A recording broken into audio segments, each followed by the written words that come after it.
Is the dart scene the best in the series? Will Roy and Keely's relationship last? Has Higgins finally had enough? How does Ted teach Rupert a lesson? Keep watching to find out. Welcome to Square Eyes, a channel where we recap, review and take a sideways look at your favourite TV shows. This video will be taking a look at the 8th episode of the first season of Ted Lasso, called The Diamond Dogs. The Apple TV website summarises this episode by saying, Ted and Roy are both having relationship problems.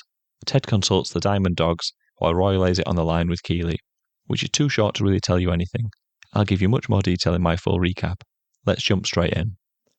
We pick up the story the morning after the events of the last episode, when the team had a night out in Liverpool following their victory over Everton. We find out that Rebecca spent the night with a handsome waiter from the hotel restaurant, and Ted spent the night with Rebecca's friend Sassy. While Sassy seems completely at ease with what happened between the two of them, Ted is unsettled and awkward around her. Coach Beard spots that there's something wrong with Ted when he doesn't talk to him during the coach ride back from Liverpool. Ted tells Beard that he slept with Sassy, and they agree to talk about it further. Next, Keely meets up with Roy in the treatment room, where he's getting a massage. Keely invites Roy for a coffee, but Roy is evasive and doesn't seem interested. Ted, Beard, Nate and Higgins are gathered in Ted's office to talk over the previous night's events. Ted feels bad about having a one-night stand, but his friends all agree that he shouldn't be so hard on himself, because nobody was hurt and he did nothing wrong. The men then discuss how nice it is to come together and talk about their problems. Then they try to think of a name for their group, and after some dodgy ideas, they finally settle on the Diamond Dogs. Keely has messaged Roy to see if he wants to meet up, but he hasn't yet replied when Jamie Tart rings her doorbell. He thanks Keely for being a good influence on him, and seems less of a selfish idiot than usual. His timing is perfect, as Keely is feeling vulnerable after being rejected by Roy the night before, and now being blanked by him, so she invites him upstairs to her bedroom. Jamie can't believe his luck. Keely has started her job with the club now, trying to help the players get brand deals. She meets with Sam, Isaac and Colin to talk over their interests. It's not as simple as she might have thought, as Isaac is only interested in promoting Rolos. Sam has a very strict ethical code he wants to follow, and Colin wants to promote Air Jordans. After a meeting, Roy comes to see her and invites Keely to the cinema, completely confusing her as she was convinced he wasn't interested.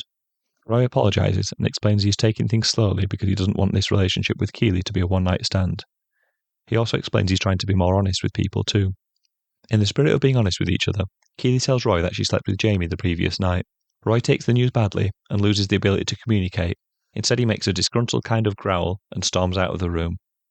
Roy goes to talk to Ted about his feelings, which leads to him assembling the Diamond Dogs. Roy's not impressed by the congregation of men that have come together to talk about his problems, but he tells them about his situation, and they all decide that he shouldn't let Keely's past with Jamie get in the way of his potential future relationship. Next, Ted and Rebecca go to the pub for a meeting that is meant to be with the minority owners of the club, the Milk Sisters. But Rupert's new girlfriend Bex has bought out the sisters' share of the club, so Rupert and Bex now own a small percentage of Richmond FC. Rupert also drops the bombshell that he and Bex are engaged too, so her share in the club will effectively be his once they are married. Roy catches up with Keely and tells that he's over the fact that she used to be with Jamie and is ready to commit to their relationship. Keely's delighted to hear that he's over it and they agree to go out on a date. Back in the Crown and Anchor, Rupert has bought drinks for the whole pub, and everyone apart from Ted and Rebecca is lapping up his superficial charm. Rupert enjoys rubbing Rebecca's nose in the fact that he will soon be able to sit in the owner's box for every Richmond home game, now Bex is a partial owner of the club. Rupert challenges Ted to a game of darts after watching him throw a dart ineptly at the board. He thinks the American doesn't know how to play, so offers to play him for £10,000. Instead, Ted proposes that if Rupert wins, he can pick the team for the last 2 games of the season, and if Ted wins, Rupert can't sit in the owner's box while Rebecca is in charge of the club. Rupert accepts the wager, expecting that he'll be easily able to beat Ted after he looked so poor when he threw the first dart at the board. He also thinks that he's got one over on Ted when he pulls out a fancy set of darts from his pocket that he says he forgot he had on him. Ted has a last laugh in this scene though, when he says that he forgot that he was left-handed, before moving the dart over to his left hand and throwing it like a natural darts player. Keely asks Roy what he was doing the other day when he said he was busy, because she was worried that he was seeing another woman, which in a way he was, but actually many women, because he was at a yoga class that he goes to in secret with a lot of old women.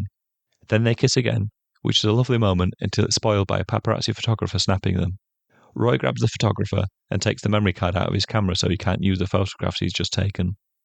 The photographer is the same one that took the compromising pictures of Keely and Ted all the way back in the 2nd episode of the season.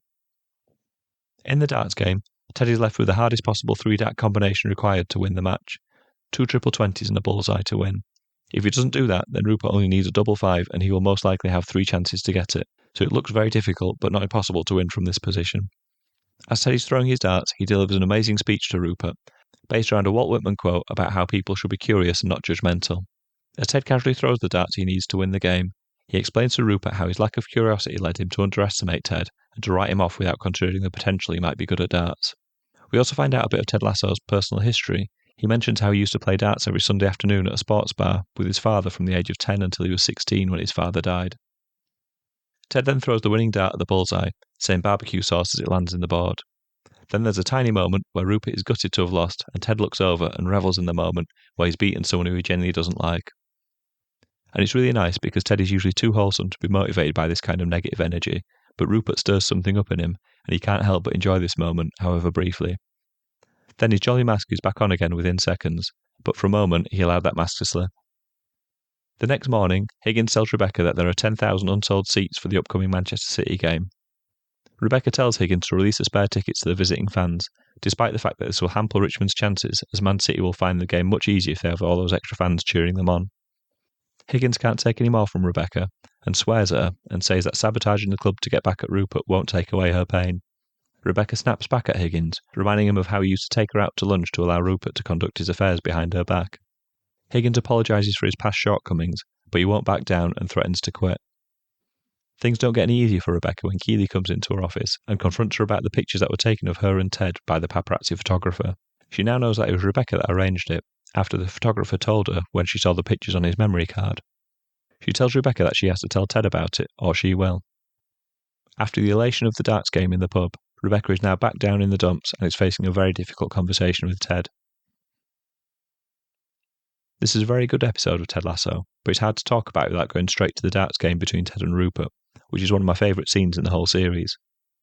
Rupert is so smug and self-satisfied whenever he's on the screen, so it's wonderful to see Ted get the better of him and protect Rebecca in the process. There are also some interesting insights into Ted's family history as he talks about his upbringing and being left in sports bars as a child, which may have helped him get good at darts, but it doesn't sound like the happiest of childhoods.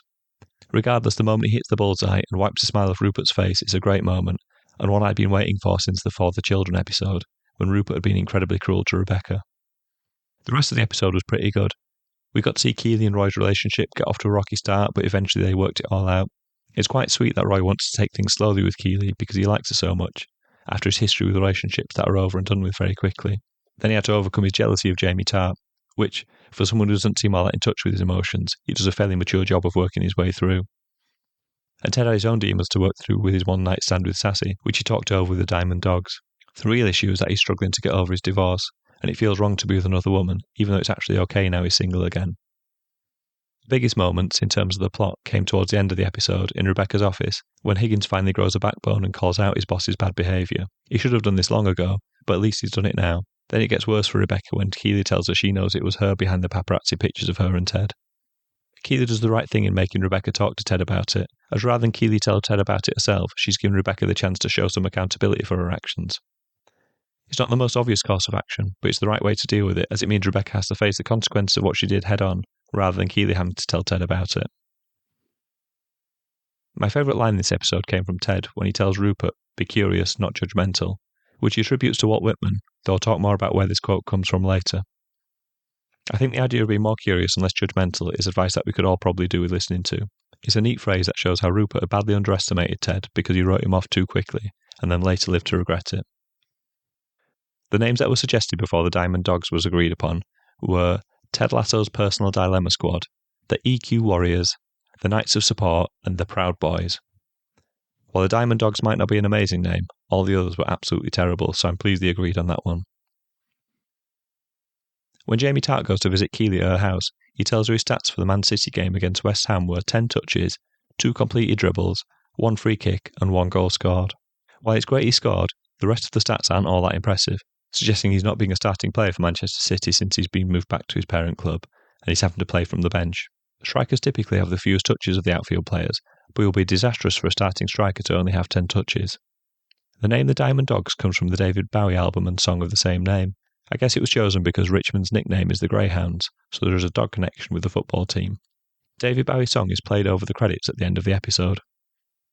At the start of the episode, Ted says to Sassy, "I'll be your Underhills any time," when she says she's going to run up his hotel bill with room service. This is a reference to the movie Fletch, where Chevy Chase's character hears a man called Mr. Underhill being rude to a waiter, so he runs up his bill by charging lots of expensive items to it. I mentioned earlier that my favourite line from this episode was when Ted quotes Walt Whitman saying, "Be curious, not judgmental." But according to Snopes.com, there's no evidence that Walt Whitman ever said those words. Their research found the most likely source was an agony aunt column from the 80s, giving advice to a worried mother who'd found her daughter's contraceptives and didn't know what to do. This episode moved a lot of the main storylines in the season ahead, so things are starting to move quite quickly, which is good because there are only 2 episodes left in the season. Here are some of the questions I hope we have answers to in the next episode. Will Rebecca tell Ted that she's been trying to sabotage him? Can the club avoid relegation and stay in the Premier League? Did Higgins really quit when he walked out, or was it all for show? Will Ted be able to hold it together now we get into the crunch part of the season? And can Roy and Keely's relationship work out? Thank you for watching my recap and review of the 8th episode of Season 1 of Ted Lasso. I'll be posting my Episode 9 video in a few days' time, so please subscribe and turn on notifications to make sure you don't miss it. And please give this video a like if you've enjoyed it. Goodbye.